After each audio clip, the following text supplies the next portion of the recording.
berdiri bersama-sama. Kita akan mempersiapkan hati pikiran kita dan seluruh kehidupan kita pada malam hari ini untuk datang kepada Tuhan dengan tidak cemburu-cemburu dan dengan penuh rasa syukur dan penyerahan hidup kita kepada Tuhan. Kita menyembah Tuhan, memuliakan Tuhan bagi kebaktian Natal kita pada malam hari ini. Mari bersama-sama. Terpujilah Tuhan, Allah Maha Kuasa, yang menciptakan langit dan bumi beserta isinya. Semua ciptaan tunduk dan memuji Tuhan karena kemahakuasaannya di atas kekuatan ciptaannya. Sungguh indah dan ajaiblah karya ciptaannya. Mari sidang jemaat akan bersama-sama membaca. Sidang jemaat akan membaca bagian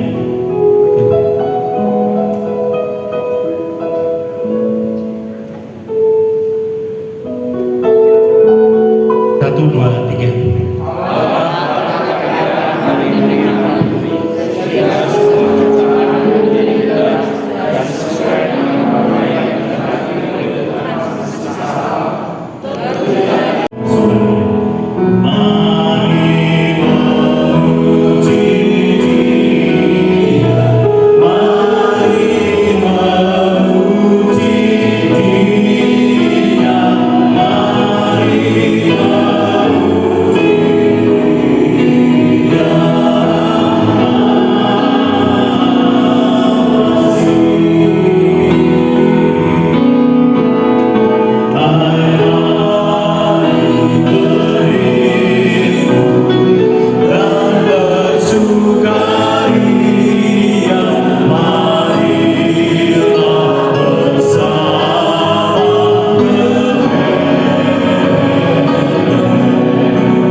ini dengan kekuatan, kesehatan, dan semuanya itu datangnya daripada-Mu Tuhan.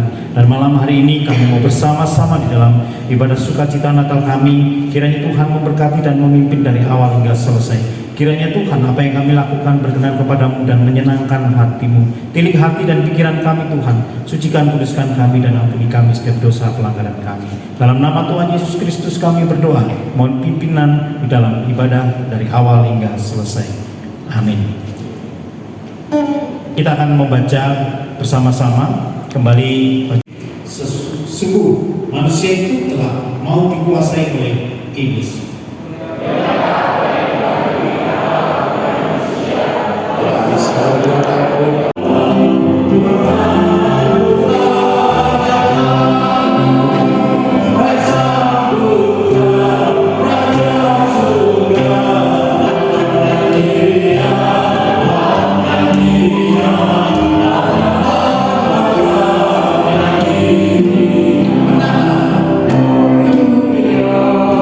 Thank you.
Lihat dulu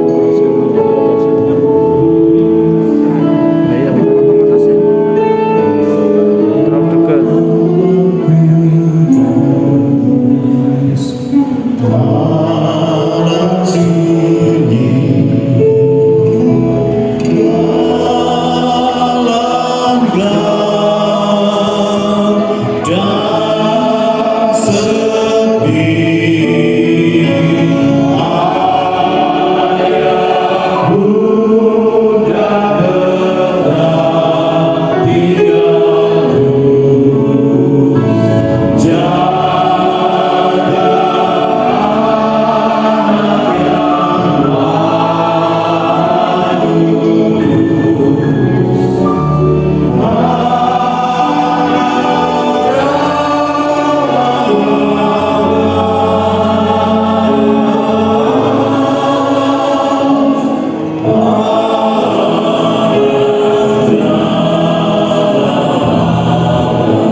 Mari Bapak Saudara berdiri bersama-sama.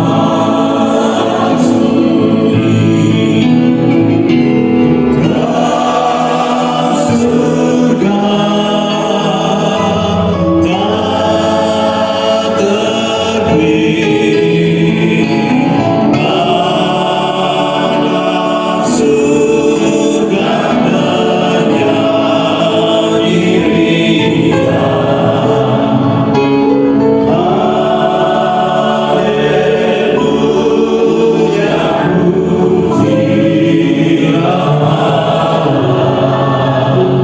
pada surga bernyanyi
Baik Bapak Ibu dan anak-anak semua, adik semua, selamat malam.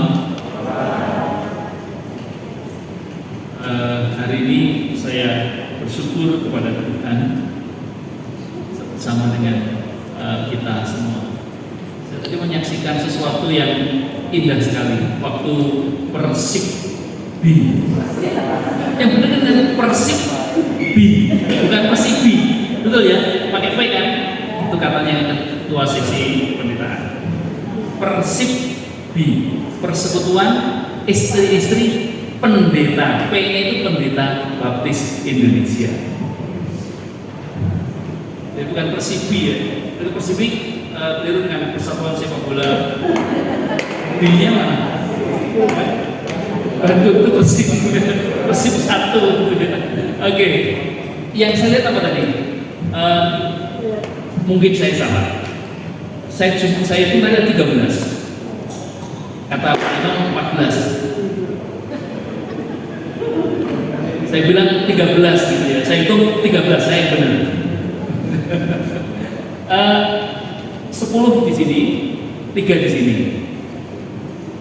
Sopranya di sini 3, altonya 10. Betul. Iya. Kita juga ada di dalam dunia ini.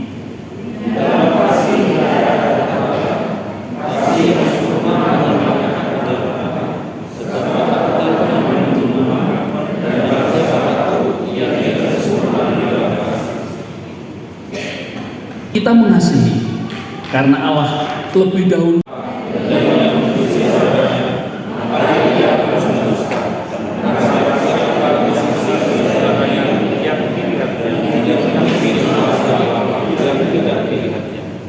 Dan perintah ini kita terima dari Dia.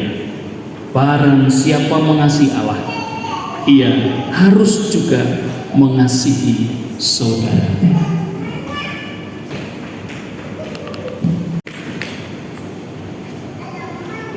Ini pertanyaan pertama belum ada di hanya karena gampang. Yang kedua, kata apa yang paling banyak dalam perikop ini? Kata apa yang paling banyak dalam perikop ini? Galang.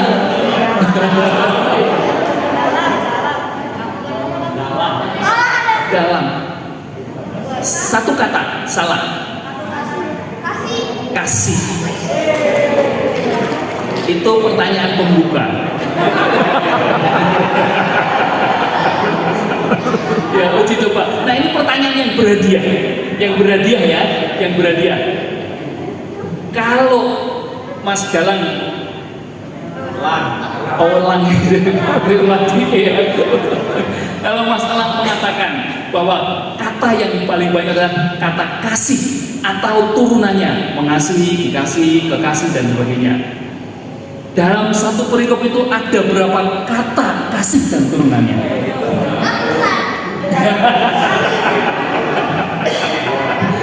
Ayo. Banyak. Ayo, ayo. 1 menit.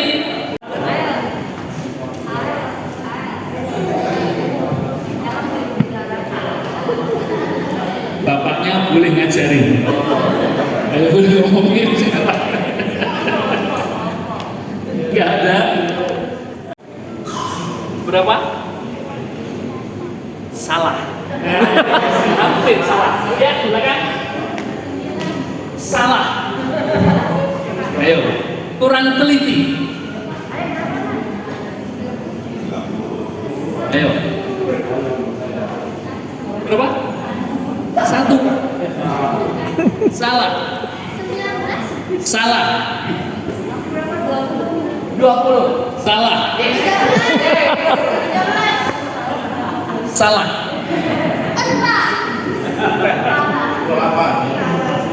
Salah. Kurang teliti. 30. Betul 30. Saya sudah ngitung tadi, ayat 7 berapa, ayat 8 berapa, jumlahnya 30.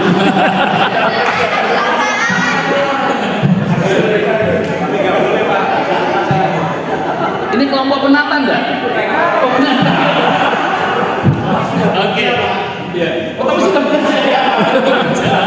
Oke, baik. Nanti dikasih anaknya ya.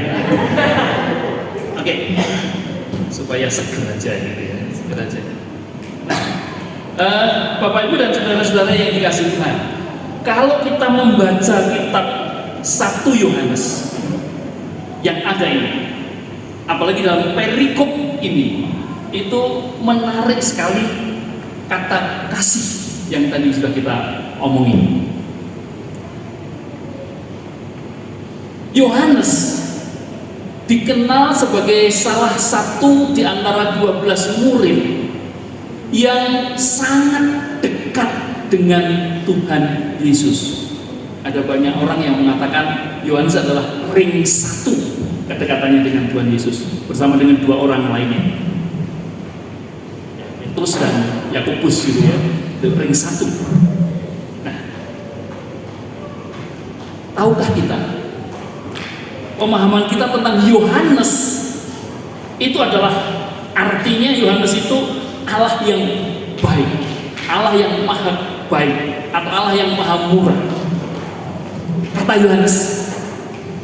Nah, demikian juga kehebatan Yohanes itu adalah, Yohanes adalah salah satu di antara 12 murid yang meninggal dalam usia yang cukup tua, sementara yang lain itu masih muda-muda.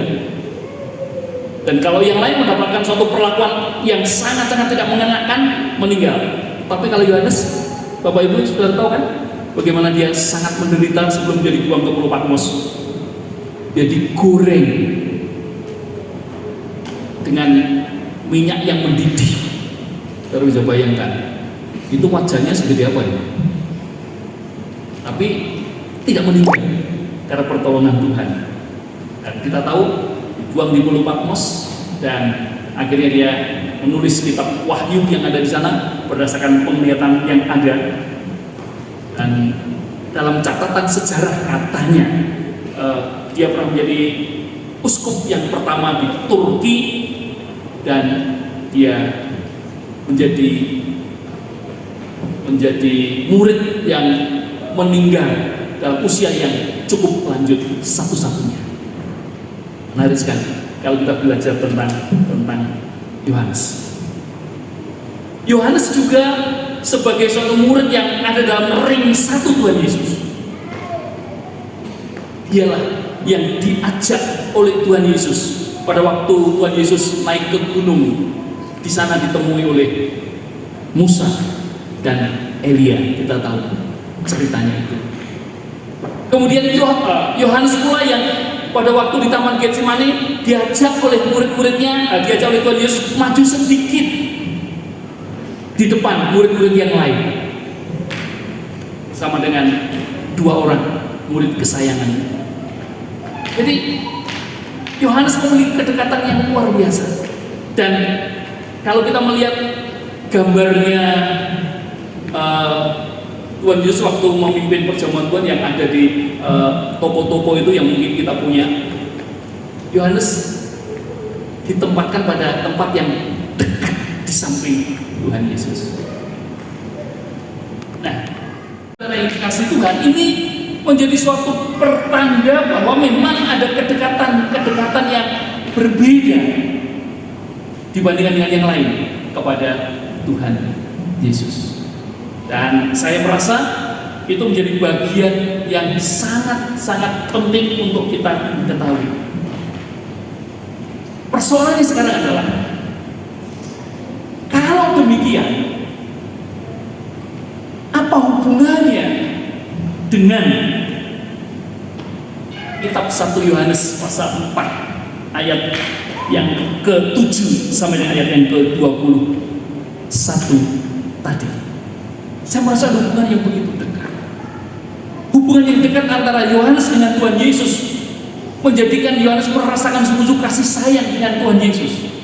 Yohanes merasakan bahwa dirinya memiliki kedekatan yang istimewa, dan itu Yohanes bisa merasakan suasana kasih yang luar biasa dari Tuhan Yesus terhadap dirinya, di samping dengan terhadap yang lain. Ibu, maka kalau kita belajar kitab Yohanes, kita tahu ya, Yohanes menulis 5 kitab, Injil Yohanes, surat Yohanes 1, 2, 3, dan kitab Wahyu, ada 5 kitab itu. Kalau kita melihat tulisan-tulisan Yohanes berbeda dengan tulisan Matius, Markus maupun Lukas. Kita semua sudah tahu. Sebabnya maka saya masih ingat betul waktu saya masih di SMP, saya ikut kursus Alkitab tertulis. Saya punya ijazahnya, gitu. Simpan masih sekarang, sampai sekarang gitu ya. Kursus Alkitab tertulis. Dan pertama kali belajar dari kitab apa? Yohanes. Karena memang begitu dekatnya kitab Yohanes dengan pribadi Tuhan Yesus sendiri. Bapak Ibu dan saudara-saudara sekalian, saya masuk kepada tema ini yang ada ini. Saksi bagi apa itu? Juru selamat dunia. Saksi bagi juru selamat dunia. Saya tidak ingin mendefinisikan apa itu kata saksi, bersaksi dan sebagainya. Pasti tidak asing lagi bagi kita orang baptis tentang bersaksi. Menyampaikan kabar baik, bersaksi tentang bagaimana pengalaman hidup dengan Tuhan Yesus bukan asing bagi kita semuanya. Tetapi yang perlu kita pahami adalah apakah bersaksi itu hanya sekedar kita mengerti, sekedar kita tahu, atau bersaksi itu menjadi bagian daripada hidup kita.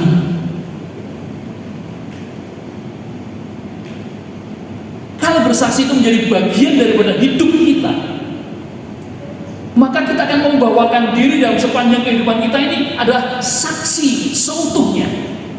Apa yang ada pada diri kita, seluruh eksistensi kita, seluruh keberadaan kita itu harus menjadi saksi bagi Tuhan Yesus, Sang Juru Selamat kita. Saya memperhatikan secara khusus di dalam ayat-ayat yang ada ini, khususnya ayat yang ke-14. Dan dikatakan yang jelas, dan kami telah melihat dan bersaksi bahwa Bapa telah mengutus anaknya menjadi juru selamat dunia. Kami telah melihat dan bersaksi bahwa Bapa telah mengutus anaknya menjadi juru selamat dunia. Jadi ini kalau kita baca berulang-ulang ayat ini, saya menemukan ada 3 bagian. Dan kami telah melihat dan bersaksi. Jadi mula pertama melihat, karena melihat itu maka kemudian bersaksi. Apa yang disaksikan? Bahwa Bapa mengutus anaknya. Untuk apa Bapa mengutus anaknya? Menjadi juru selamat dunia. Ini menjadi satu rangkaian kalimat, satu kalimat yang pas, satu kalimat yang utuh. Nah, kalimat itu sebenarnya merupakan suatu kesimpulan secara umum dari apa yang ditulis dalam kitab 1 Yohanes 1 ini, ayat 1 sampai dengan ayat yang ketiga. Dan perhatikan apa yang telah ada sejak semula, yang telah kami dengar, yang telah kami lihat dengan mata kami, yang telah kami saksikan, dan yang telah kami raba dengan tangan kami tentang firman hidup. Coba, sampai di kalimat situ. Sampai di kalimat situ ada suatu pernyataan bahwa sejak semula kami telah mendengar. 1, kami telah lihat, kami telah saksikan. Saksikan ini kami lihat dengan sesungguhnya, ya. Kemudian kami telah raba. Jadi ada kami dengar, kami lihat, kami saksikan, kami raba. Jadi sejak dahulu, rupanya Pak Yohanes memiliki suatu pengalaman yang indah bersama dengan Tuhan Yesus. Sejak dahulu, sejak dia bertemu dengan Tuhan Yesus, dia merasakan, dia melihat, dia mendengar, dia menyaksikan, dan dia meraba. Firman itu dikatakan simbol daripada Tuhan Yesus. Karena di dalam kitab Yohanes pasal 1, yang firman telah menjadi jelma menjadi manusia. Manusia di dalam diri Tuhan Yesus. Jadi apa yang didengar, apa yang dilihat, apa yang disaksikan, dan apa yang diraba tentang Tuhan Yesus. Itu dari kalimat situ ya, kalimat situ. Lalu bagaimana? Itulah yang kami tuliskan kepada kamu. Itulah yang kami tuliskan kepada kamu. Artinya bahwa benar apa yang Yohanes tulis. Dalam tulisan-tulisannya didasarkan atas apa yang didengar, apa yang dilihat, apa yang disaksikan, dan apa yang diraba pada diri sang firman hidup itu, Tuhan Yesus. Firman yang sudah menjadi manusia itu. Nah, kemudian pada ayat yang kedua, hidup itu telah dinyatakan dan kami telah melihatnya, dan sekarang kami bersaksi memberitakan kepada kamu tentang hidup kekal yang ada bersama-sama dengan Bapa dan yang telah dinyatakan kepada kami. Coba ayat yang kedua ini merupakan penjelasan lebih lanjut daripada apa yang diberitakan tadi. Hidup ini telah dinyatakan. Ini berita yang disampaikan. Tulisan itu isinya, hidup ini telah dinyatakan dan kami telah melihatnya, dan sekarang kami bersaksi memberitahukan dan memberitakan kepada kamu tentang hidup kekal yang ada bersama-sama dengan Bapa dan yang telah dinyatakan kepada kami. Beritanya itu. Lalu kemudian yang ketiga dikatakan apa yang telah kami lihat dan yang telah kami dengar itu kami beritakan kepada kamu juga, supaya ini tujuan ya. Apa yang didengar, apa yang dilihat, apa yang disaksikan, apa yang diraba tadi diberitakan. Untuk apa? Supaya kamu pun beroleh persekutuan dengan kami. Dan persekutuan kami adalah persekutuan dengan Bapa dan dengan Anak Yesus Kristus. Jadi rupanya indah sekali.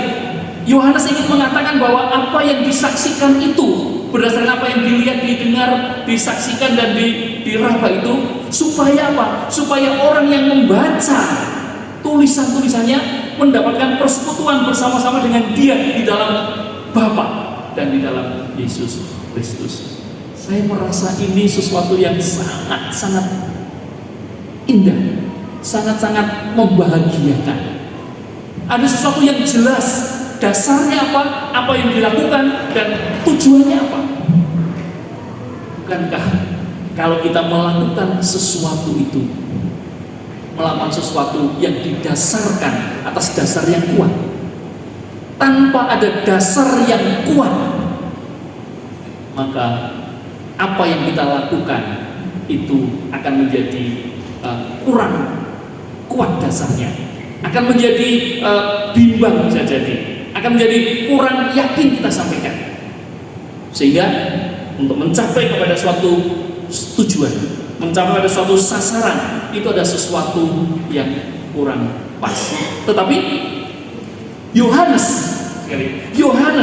melakukan dengan tepat.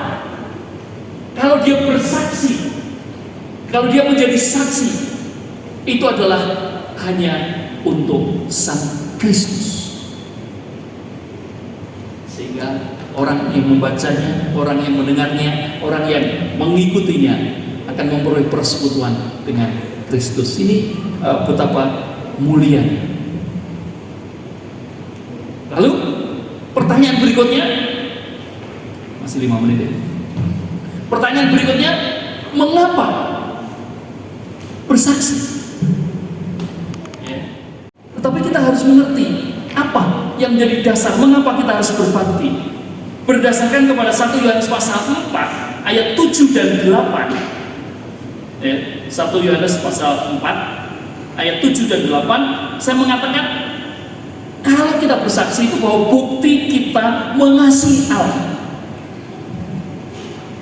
Saudara-saudaraku yang dikasihi, marilah kita saling mengasihi, sebab kasih itu berasal dari Allah, dan setiap orang yang mengasihi lahir dari Allah dan mengenal Allah. Barang siapa tidak mengasihi, ia tidak mengenal Allah, sebab Allah adalah kasih. Kalau kita mengenal Allah, kalau kita mengasihi Allah, maka mau tidak mau, ya atau tidak, sadar atau tidak, maka apa yang kita ketahui itu kita beritahukan kepada orang lain. Bukankah kalau kita membaca sesuatu, sering kita dapat menyampaikan apa yang kita baca itu kepada orang lain. Informasi yang tadi siang saya baca melalui internet bahwa besok tanggal 28 Jakarta dan sekitarnya akan ada banjir, hujan, petir dan sebagainya. Saya merasa ini informasi yang disampaikan oleh BMKG. Mereka ingin menyampaikan supaya apa? Supaya orang bisa menikmati, berwaspada. Jadi apa yang kita ketahui, apa yang kita kenal, kita berusaha menyampaikan pada orang lain itu sesuatu yang wajar. Nah, kalau kita mengenal Kristus, kalau kita mengasihi Kristus, maka kita dapat bersaksi tentang siapa itu Kristus. Ada sesuatu yang wajar. Maka kalau kita bersaksi, bukti kita mengasihi Dia. Kalau ini dinegatifkan, kalau kita tidak bersaksi, artinya tidak mengasihi Dia. Kalau dinegatifkan begitu ya. Kalau kita bersaksi, berarti kita mengasihi. Tapi kalau kita tidak bersaksi, berarti kita tidak mengasihi. Oke. Baik. Yang kedua, ya, yang kedua. Berdasarkan ayat yang ke-9 dikatakan, dalam hal inilah kasih Allah dinyatakan di tengah-tengah kita, yaitu bahwa Allah telah mengutus anaknya yang tunggal ke dalam dunia supaya kita hidup olehnya. Jadi kalau kita bersaksi, itu merupakan wujud pengakuan kita, ya, pengakuan kita bahwa Allah telah mengutus anaknya ke dalam dunia. Allah mengutus anaknya ke dalam dunia. Dalam ayat-ayat yang ada di dalam situ kita dapat mengetahui bahwa anaknya diutus ke dalam dunia itu untuk apa? Untuk menjadi juru selamat. Ayat yang ke-14 tadi juga mengatakan demikian, beberapa di antaranya ayat-ayat tersebut.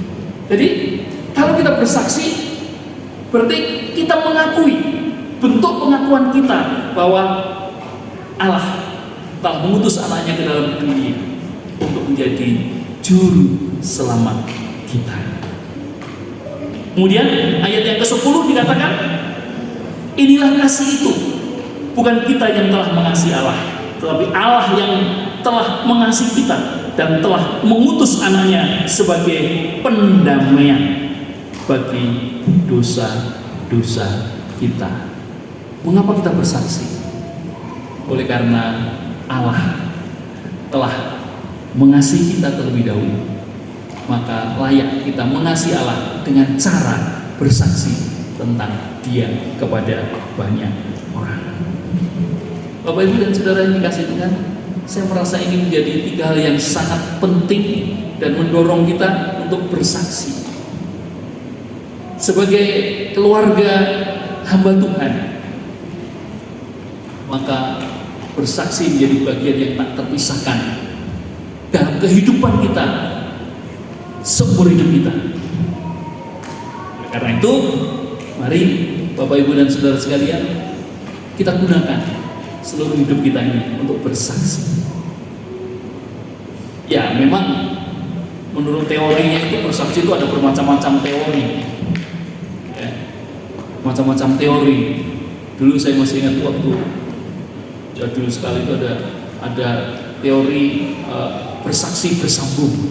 Masih ingat ya, Pak Made ya?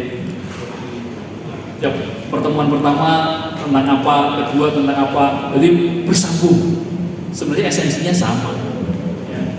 Dan 4 hukum rohani, ya, 4 hukum rohani yang lagi rame beberapa tahun yang lalu itu 3 saja, 3 saja, dan sebagainya, dan sebagainya. Ya. Nah, dengan metode apa, dengan gaya apa, dengan cara apa saja, teknik apa saja, yang penting bagi kita apa? Memperkenalkan siapa itu Kristus bagi kita. Dia adalah Sang Juru Selamat kita. Dan satu lagi, ada banyak kalimat dalam perikop ini. Dikatakan ini, barang siapa ayat 15, barang siapa mengaku bahwa Yesus adalah anak Allah, Allah tetap berada di dalam dia, dan dia di dalam Allah. Kita telah mengenal dan telah percaya akan kasih Allah kepada kita. Jadi kalau kita mengaku bahwa Yesus adalah anak Allah, Yesus adalah Juru Selamat, kita di dalam dia, dia di dalam kita. Nah, pernyataan, ya, pembuktian bahwa kita ini meyakini bahwa dia ada dalam kita dan kita ada dalam dia, Allah itu, dengan jalan bersaksi. Atau dengan kata lain, seseorang tidak akan dapat bersaksi dengan benar kalau tidak hidup di dalam dia. Kata-kata yang keluar dari mulut kita saat kita bersaksi itu adalah kata-kata yang keluar dalam pimpinan Kristus, pimpinan kuasa Roh Kudus. Maka sebagai bukti bahwa kita di dalam dia dan dia di dalam kita, kita bisa bersaksi. Bersaksi itu menjadi suatu bukti. Saya yakin ini akan menjadi hal yang sangat baik bagi kita. Orang tua kita mendidik, mengarahkan anak-anak kita supaya hidup kita ini menjadi saksi yang sungguh-sungguh. Banyak orang mengatakan, Pak, yang penting saya berbuat baik, saya tidak menyalahi orang, saya tidak menjelekkan orang, saya tidak berbuat jahat kepada orang lain. Itu bersaksi, iya. Itu adalah bagian daripada saksi. Kita ini surat yang hidup. Kita ini dilihat orang, kelihatannya baik. Siapa dia? Murid Yesus. Tapi apakah cukup demikian? Orang-orang yang belum begitu memahami bagaimana bersaksi dengan sungguh-sungguh merasa itu cukup. Padahal Tuhan mau supaya kita berkata-kata siapakah Yesus bagi kita kepada mereka, bukan hanya secara verbal saja. Di IKIP dulu saya ada ngobrol dengan teman, dia seorang muslim. Dia mengatakan begini, selama bersama dia mengatakan begini, Pak, Mas, ternyata kitab sucinya orang Kristen itu berdarah-darah. Maksudnya apa? Maksudnya apa? Saya membaca adanya itu perang melulu, adanya berantem melulu, saling membunuh melulu. Gak baik itu. Saya diam saja, tidak berani membantah, tidak berani berapologet tentang apa yang disampaikan. Akhirnya ya saya hanya diam saja. Saya sangat-sangat menyesal sampai sekarang, dan saya tidak pernah bertemu lagi dengan teman itu. Apakah kita mau menyesal sepanjang hidup seperti apa yang saya sesalkan? Beri kesempatan supaya kita dapat menyampaikan itu. Pada akhirnya saya ingin mengambil kesimpulan dari ayat yang ke-20. Ayat yang ke-20. Jikalau seorang berkata, aku mengasihi Allah, dan ia membenci saudaranya, maka ia adalah pendusta. Karena barang siapa tidak mengasihi saudaranya yang dilihatnya, tidak mungkin mengasihi Allah yang tidak dilihatnya. Kalau saya mengambil satu konteks, mengasihi Allah mengasihi manusia, mengasihi saudaranya itu sebagai suatu bentuk daripada kesaksian kita kepada orang yang ada di sekitar kita. Orang-orang yang ada di sekitar kita adalah saudara-saudara kita. Kalau kita tidak mau mengasihi dia dengan jalan bersaksi kepada dia, maka saya merasa itu berlaku ayat ini. Kalau kita tidak mau bersaksi kepada dia karena kita tidak mau mengasihi dia, kalau kita tidak mau mengasihi dia yang kelihatan, bagaimana mungkin kita dapat mengasihi Allah yang tidak kelihatan? Dengan kata lain, kalau kita tidak mau bersaksi, berarti kita adalah pendusta. Saya waktu memikirkan ini, berapa lama ya saya berdusta? Berapa lama saya menjadi pendusta? Dan saya berharap melalui ibadah singkat firman Tuhan yang singkat 25 menit ini kurang lebih, memberikan suatu kesadaran bagi kita. Ayo, sebagai hamba-hamba Tuhan, apakah Tuhan akan memandang kita sebagai pendusta atau tidak? Tergantung dari apa yang kita lakukan. Apakah kita mengasihi orang-orang yang ada di sekitar kita, mengasihi saudara-saudara kita dengan bersaksi kepada mereka? Dan mari kita lakukan itu, karena kita adalah saksi-saksi Kristus yang harus bersaksi bahwa Dia adalah juru selamat kita, yang menjadikan kita menjadi pribadi seperti sekarang ini, karena kita sudah diselamatkan. Dan orang lain pun akan merasakan seperti apa yang kita rasakan kalau kita bersaksi kepada mereka dan mereka mengambil keputusan yang terbaik untuk menerima Dia sebagai Tuhan dan Juru Selamat. Selamat bersaksi dan selamat bukan dikatakan sebagai pendusta. Amin. Mari kita berdoa. Kami datang kepadamu ya Bapa, terima kasih. Mengasihi Tuhan sebagai bentuk kami mengasihi orang-orang yang ada di sekitar kami, dan itu bukti kami mengenal Tuhan dengan baik. Terima kasih ya Tuhan, kami tidak mau dikatakan sebagai anak Tuhan yang pendusta. Karena itu kami mau hidup melayani lebih baik lagi, hidup bersaksi lebih baik lagi, bersaksi Engkaulah Tuhan dan Juru Selamat umat manusia, yang hari ini kami peringati kedatangan di dunia dalam kebersamaan kami, hamba Tuhan dan keluarga BPD DKI Jaya Banten.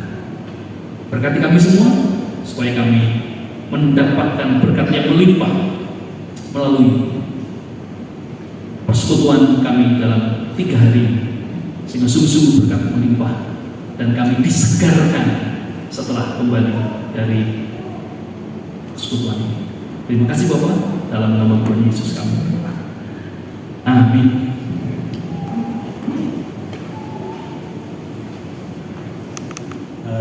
Setelah ibadah ini, Bapak Ibu Saudara, jangan kembali dulu ke kamar, karena kita akan ada pembagian hadiah ya, dari perlombaan, dan juga masih ada tukar kado. Jadi nanti jangan kembali ke kamar dulu, tapi menyelesaikan dulu kegiatan kita hari ini.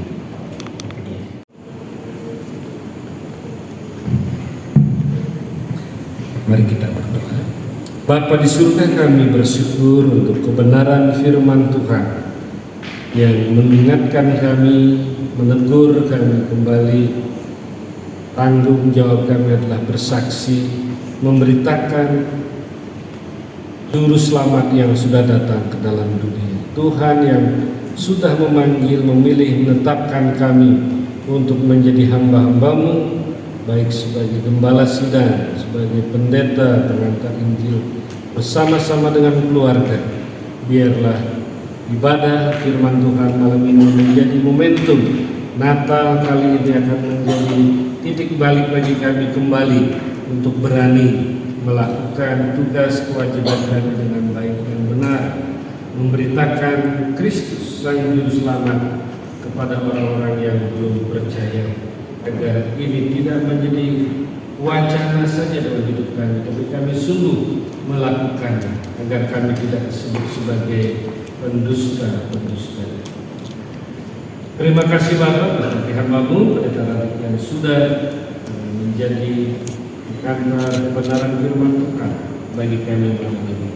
Kami akan mengakhiri seluruh rangkaian ibadah kami dan meneruskan dengan kegiatan selanjutnya. Biarlah Tuhan Yesus menolong supaya kami terus diberikan kesehatan, kekuatan, kemampuan untuk mengikuti seluruh rangkaian acara pada malam hari ini. Dan ketika kami akan beristirahat pada malam ini, Tuhan memberi kepada kami istirahat yang baik, sehingga besok pagi kami dapat kembali mengikuti seluruh rangkaian acara yang oleh panitia. Sebelum kami beristirahat mengakhiri ibadah kami malam ini, kami teringat berdoa untuk Putri Tri Sumarno yang diagnosa khusus buntu, mungkin sedang melakukan tindakan saat ini.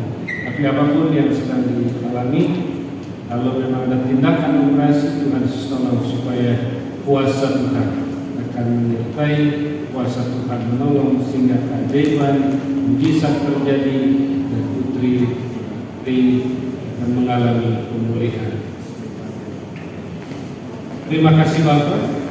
Kami berdoa mengakhiri ibadah kami dan meneruskan acara selanjutnya dengan penuh rasa syukur di dalam nama Allah Bapa, Putra dan Roh Kudus. Amin. Amin. Selamat hari Natal.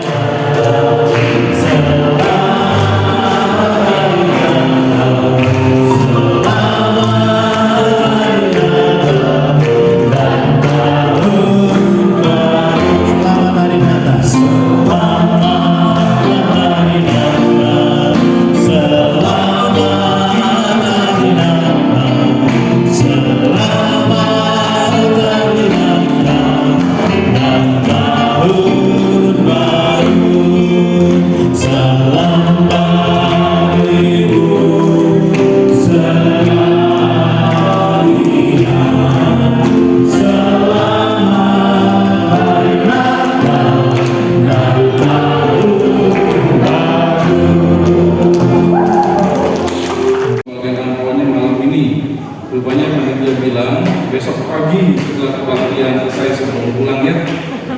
Jadi anak-anak pendeta akan datang tol.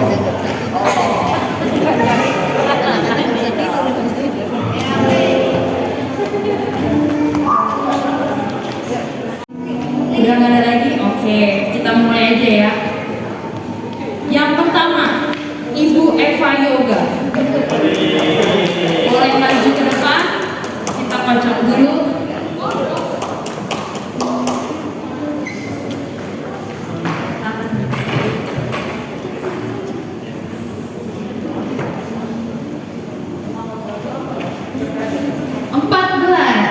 Oke.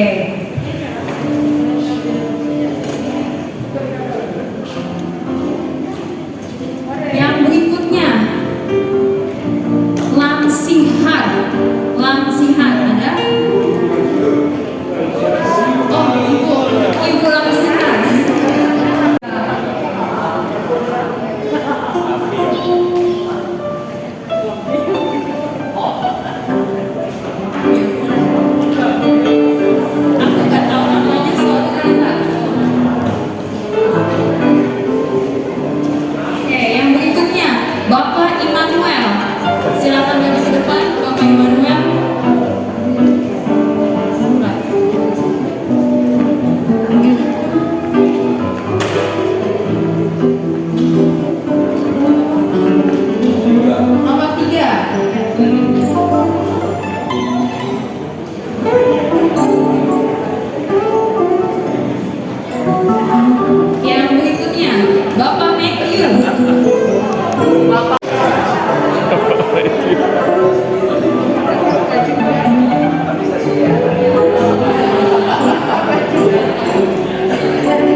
Bena. Bena silakan maju ke depan.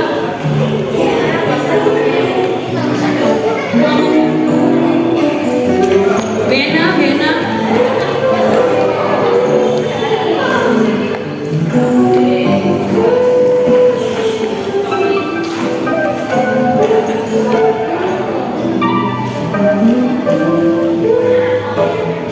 Nomor 4.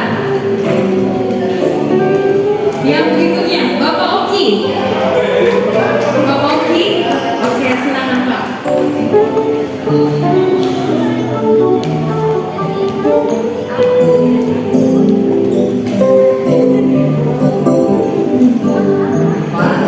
Tiga belas.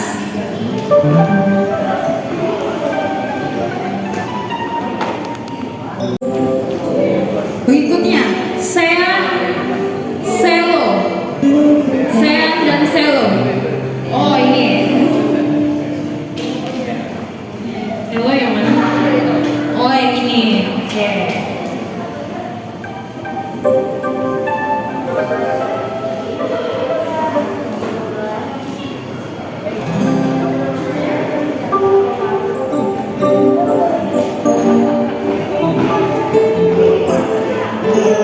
Lima. Oke. Berikutnya Bapak Joni dan Ibu. Ya.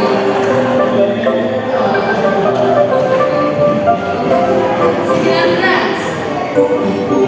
Oh ini.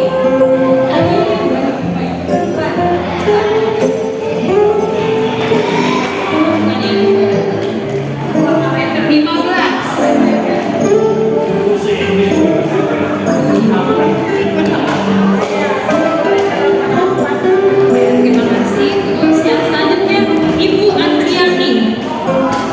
Andriani dan Lia.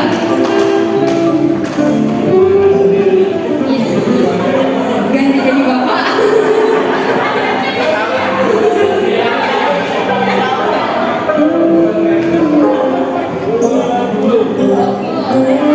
Oke.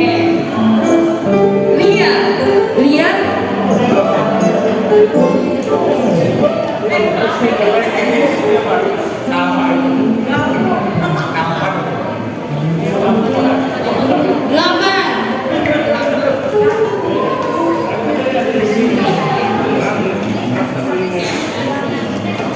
Terus yang selanjutnya Kezia dan Kalista.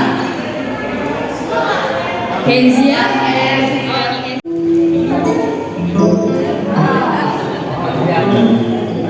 17.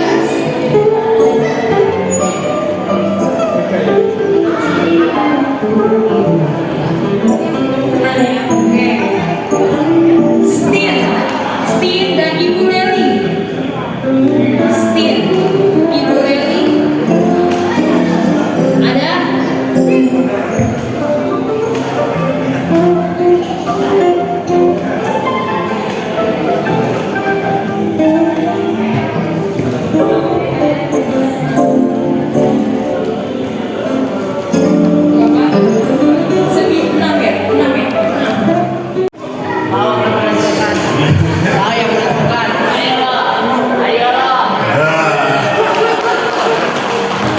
Silakan duduk.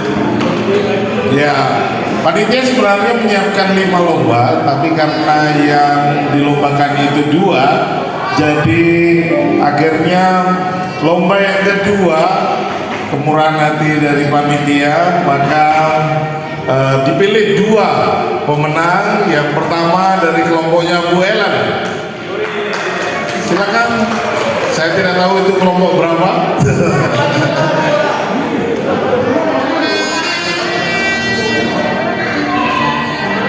Berdiri tapi tidak simetris. Silakan. Siapa? Oke. Dan berikutnya saya lupa di kelompok sebelah sini. Ya, silakan. Ya.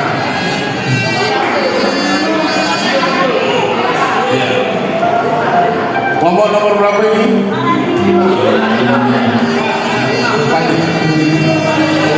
Yang berdiri. Oh, 1. Ya. Silakan.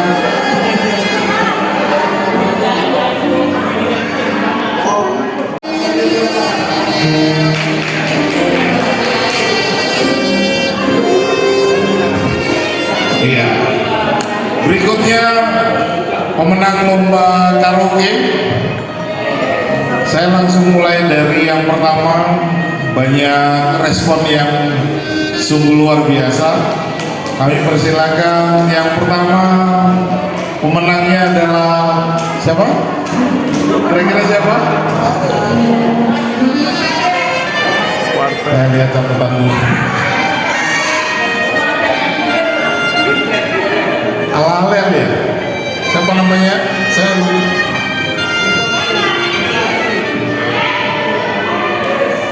Alen.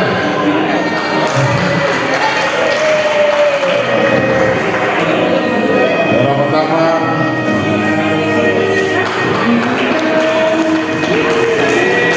Juara kedua karena masanya paling banyak jadi penata. Silakan Mas Dio.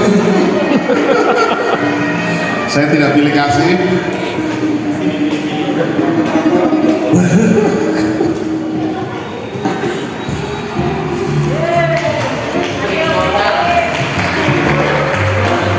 Dan berikutnya dengan spontanitas, percaya diri, maju ke depan, Pendeta Aryo. Kami silakan.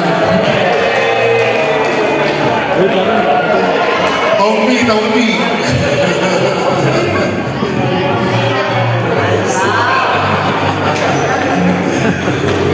Baik. Oke. Kira-kira masih ada lagi nggak ya? Oh, masih ada. Dan setelah itu Pendeta Made memberikan pertanyaan, siapa yang bisa akan mendapatkan hadiah ini.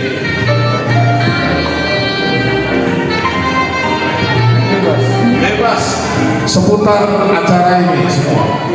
Baik, saya ingin memberikan pertanyaan untuk anak-anak penata aja ya, yang Bapak Ibu nggak usah jawab. Baik.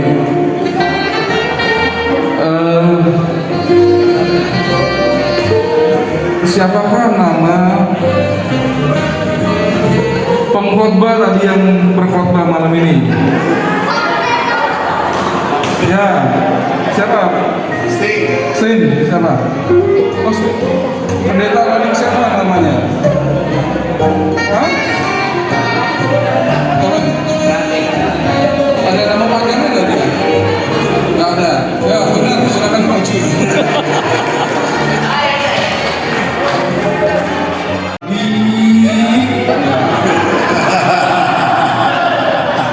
Saya tidak ketik itu, Pak.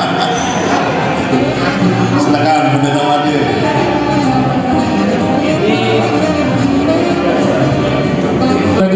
Oke, ini untuk ibu-ibu pertanyaannya. Untuk ibu-ibu ya, di antara kita hadir satu keluarga yang memang saya mengundangnya khusus untuk mendokumentasikan acara ini. Pertanyaan ini orangnya Pak Agung namanya. Pertanyaan saya, istrinya ini namanya siapa? Ketuaan nggak boleh. Bu itu nggak boleh. Bukan Bu Agung ya. Bukan Bu Agung. Pak Agung ini seksi dokumentasi dengan pengurusan BPD. Namanya siapa? Saya Bu mau Agung. nama depan dan guru siapa? Mau saya kasih tahu dulu. Siapa?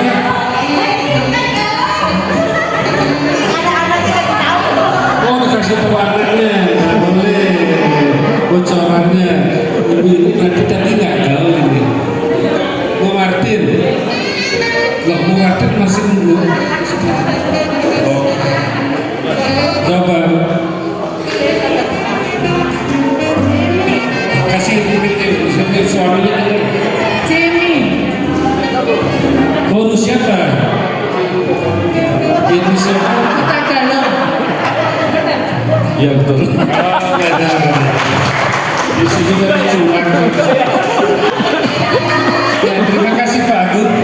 Pak Agung bersama dengan istri dan anak-anaknya memang sengaja kami undang untuk khusus meliput supaya acara ini dokumentasikan. Terima kasih. Masih ada hadiah. Oke. Ada bonus. Pertanyaan bonus. Ini untuk itu ada Bapak Pendeta Emeritus Julianus Tarapa dan Ibu. Pertanyaannya, berapa usia pernikahannya? Asisten kebayoran nggak boleh. Ibu tahu berapa? Pernikahan yang ke-53. Oma, pernikahan yang keberapa tahun ini? Lupa.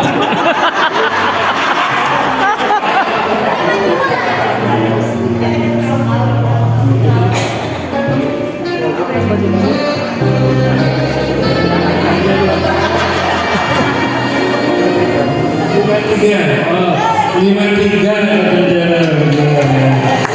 tahun inilah yang kemarin dirayakan ke 52. Jadi tahun ini memasuki pernikahan beliau yang ke 53 tahun. Benar ya, gambar sidangnya mana di sini 53. Iya, 53. Terima kasih. Terima kasih Pendeta.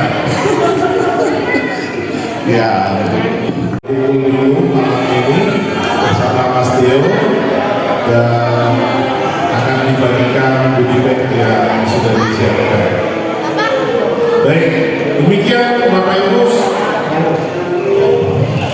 Bapak Ibu, anak-anak, doakan terus teman kita ya, alma ya.